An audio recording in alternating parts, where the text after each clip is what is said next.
everyone, welcome back to the channel. Today's video is going to be a little different. I wanted to do a story time of sorts and share what's been going on in our pregnancy and some of the things that we found out at our 20-week doctor's appointment.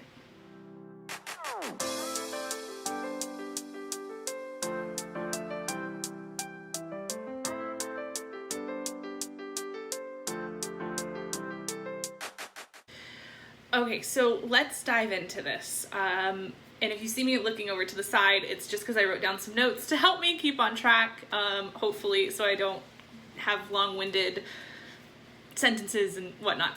I'm already starting. Here we go.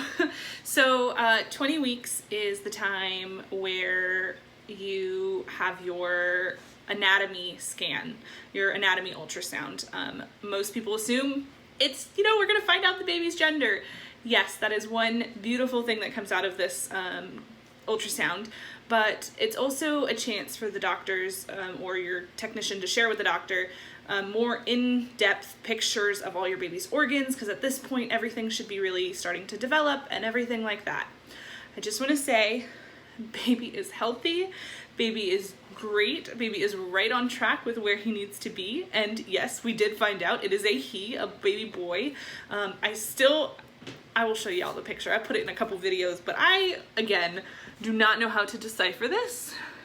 I don't know what it's pointing at, but I'm gonna assume, I'm gonna trust the doctors that it's a boy, we're rolling with it.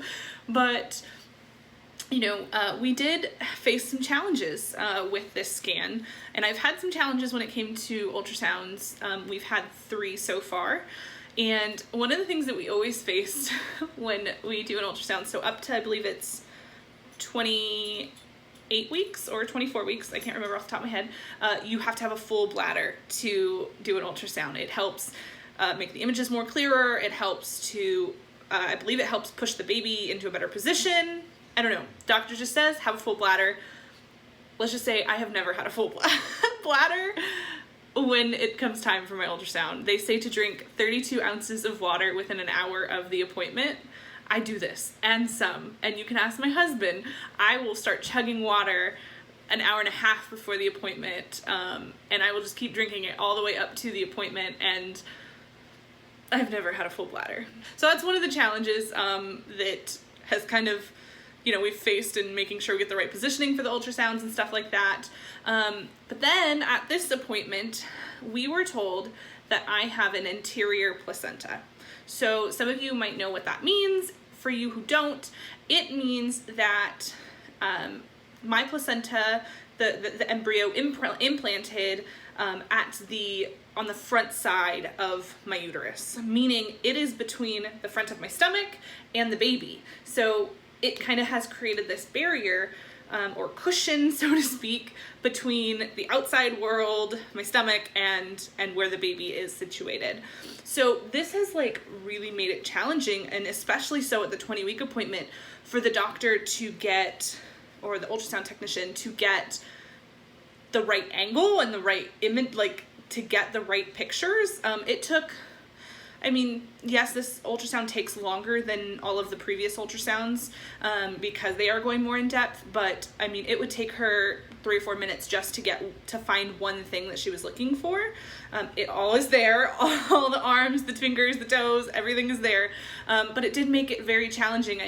When the ultrasound technician was looking for baby boy's feet, she was up here under my ribs, and then when she was trying to find his face, she was down by my hip bone, because she had to kind of go from the outsides in to see where baby is situated. So that created some challenges. I will say it's also given him a cushion, so I don't feel his kicks as strongly as some. I know I have a handful of friends who are pregnant as well right now who, they can see his feet kicking through, they're the feet of the baby kicking the front of the stomach already. I haven't felt that yet. I will say in the last week, I'm officially 24 weeks now. I can already feel his kicks stronger. So that is so encouraging. He has found my bladder and knows exactly where to kick that. So they were able to see everything that they wanted, but we were also told something else. we do the ultrasound with the technician, and then we go into the room, the exam room, to talk with the doctor and just go over any questions or concerns that we have. And she informed us that I also have something called Marginal Placenta Previa. It's not a scary thing. It can be a little scary, but with where I am, I feel very confident. So Placenta Previa, in its general sense, is when the placenta is touching the cervix. Sometimes it can be fully covering the cervix, sometimes it can be touching it, or in my case, it is within 2 inches of the cervix. So I have what's called Marginal Placenta Previa. So they want it to be 2 inches, and in my case, it's a 1.4.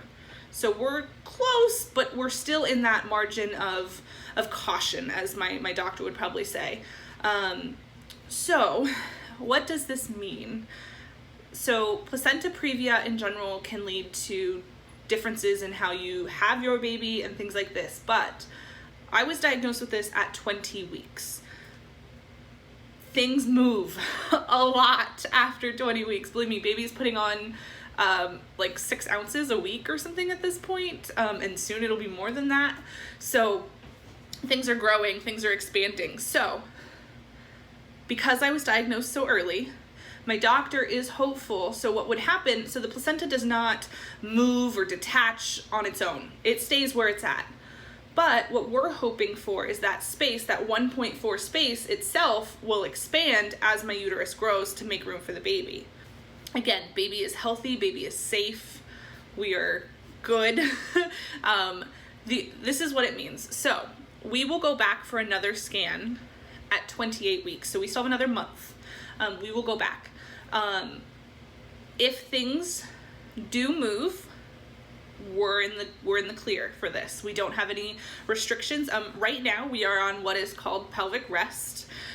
It means no sex, no activity that includes the muscles of my pelvis in that area. We're getting through. So, and it also means no heavy lifting or crazy exerting things that could cause me to pull a muscle or something in that area.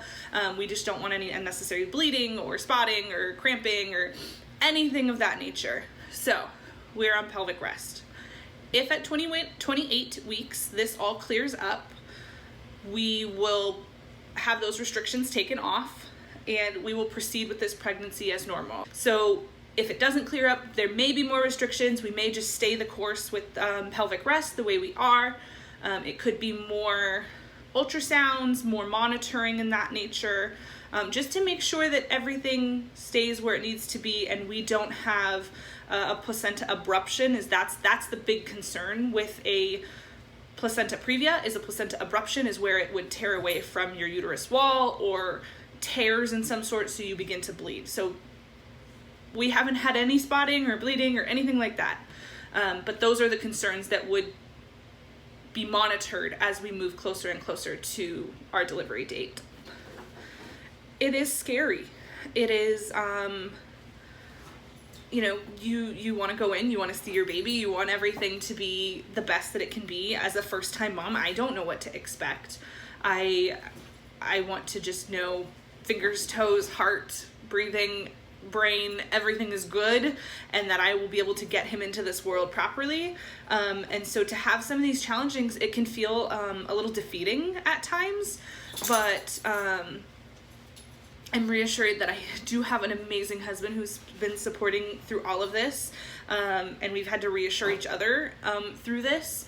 But I think we found out about a lot of these things ahead of time. So, I mean, mentally in my head, I have been able to try and prepare myself as best I can. Yes, I can't say that, disclaimer, everybody's birth story is different. In my case, I don't want to have a C-section. My mom had 5 kids naturally. My sister was able to have my nephew naturally. And I just feel like that's something that I want to do as a mom.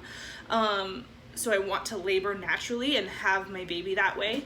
But I also know that we live in this amazing world where there's so much technology and science and medical advancements that if it means my baby is going to be here safely and I can hold him and have him in my arms, then I will get cut open. Like, let's do this. Like, let me get my baby to safety. So I've been able to try and like mentally prepare for some of these things. I mean, you're never going to be perfectly prepared, but there's this percentage that this could happen, that I've made myself aware of it, and I've tried to do my research and inform myself of it. So right now we are in this really long waiting game that hopefully will come to an end soon.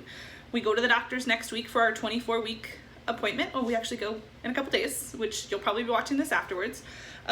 So we go and we'll be checked up. We'll check his heart rate and everything. And then another month from that, we will do another ultrasound. And then we'll also be doing our diabetes testing and more blood work and all sorts of fun stuff. But just finding care and finding doctors that you can talk to and communicate with has been the best thing so far in this pregnancy. We are very fortunate. I found a medical practice that is all women providers, because I just knew that was something that would make me feel more comfortable. And my office I can see any provider in my office. I can see they have nurse practitioners, midwives, and actual doctor OBs. So, you know, we saw a couple providers for our first couple months, and we found a doctor that, you know, she's a younger doctor. I feel comfortable with my questions and concerns. Tim feels comfortable with his questions and concerns, and he has a lot and he needs reassurance, and this doctor has been able to give that to him, which a doctor, yes, I want to make sure I connect with the doctor, but I also want to make sure that my husband connected with the doctor, because he's my support system. If he doesn't feel supported, how is he going to support me through all of this? Don't be afraid to see a different doctor. I mean, I saw one and did not feel comfortable with this doctor at all. And so the next time that I went, I said, I would not like to see her. Please let me see someone else. Advocate for yourself, because you are not just advocating for yourself anymore. You are advocating for your child. So that is something that I feel very strongly about. And I think it's my maternal instincts kicking in a little bit. But I just wanted to share this story with you all. I apologize for the long video, but if you have any questions, comments, are you going through anything similar, comment those down below. I'd love to hear your stories. If you're already, you know, baby's already here for you and you've gone through this, please share your experience. You know, we're still looking for reassurance because, you know, we're still nervous about all of this. It's all new. So please make sure you like and subscribe and turn on the notifications so you know when we post another video. Hopefully we'll have more and more content coming soon. I'm trying to get back into this, you know, quarantine, pregnancy, life in chaos at the moment. You know, we need to share positivity and we need to share encouragement with one another. So I hope this channel brings that to you. I love you all. Please, again, like, comment, subscribe, and we'll see you next time.